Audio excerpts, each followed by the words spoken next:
All right, taking a look at traffic now. I'm going to bring you out to Waterville East, 787. This is north of exit 7. We are looking to the south. Nice that the sun is out now. We're not looking at too much traffic either. We're currently accident-free. That's your CBS 6 Eye on traffic. Taking a look at some of the other stories that are topping headlines this morning. Happening overnight in Australia. Multiple cars set on fire outside a mosque in what locals are describing as an act of hate. The wall outside the mosque was also vandalized as hundreds of local Muslims were gathered inside for evening prayers. No one was hurt, but one car was destroyed in the flames. New details in the trial of accused Charleston church shooter Dylan Roof. A state prosecutor is now asking that trial be held before Roof's federal trial because she argues the state has primary jurisdiction in the case. Currently, Roof's federal trial is set for November, with the state trial to follow in January. Dylan Roof is accused of killing 9 parishioners in a Charleston church.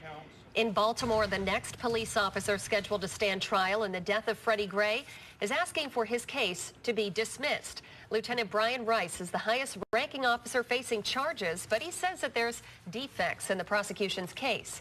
Rice is also asking prosecutors to disclose grand jury minutes and testimony. His trial is set to begin July 5th.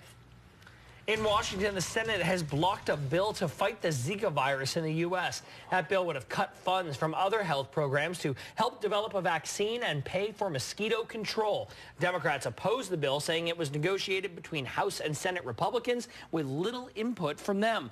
Lawmakers now have just 2 weeks to reach a deal. This morning, Britain is still dealing with the turmoil of last week's vote to leave the European Union. After Brexit, the influx of foreign investment from China may start to slow down quite noticeably. Now, it's no secret the UK wants to strengthen its ties with China, pulling out all the stops for the state visit of the Chinese president last year.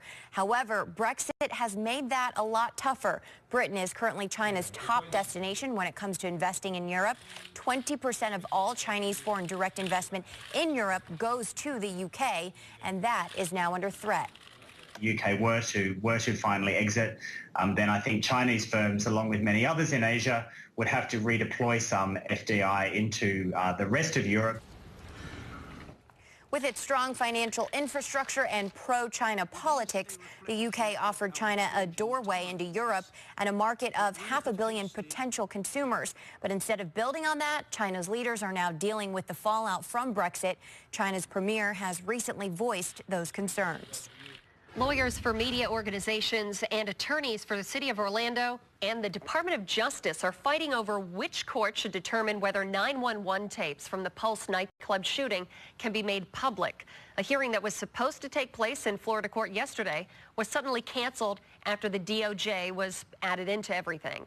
Now, this is because justice officials are now asking for the case to be transferred to federal court. Attorneys for almost 24 media organizations are fighting to keep the case in state court.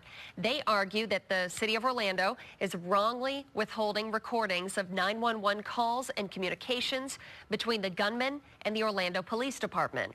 The city claims the recordings, though, are exempt under Florida law because they're part of an ongoing FBI investigation. In November, voters in California will decide whether to legalize recreational marijuana. The measure asks voters to approve allowing people 21 and older to buy an ounce of marijuana and marijuana-infused products at licensed retail stores. It would also allow people to grow up to 6 pot plants for personal recreational use. State officials say the measure would raise about $1 billion a year in revenue and reduce public safety costs.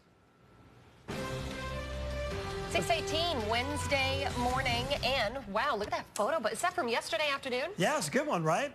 So this one came on my Facebook page. It's from over Saratoga Lake. Cloud-to-ground lightning right there.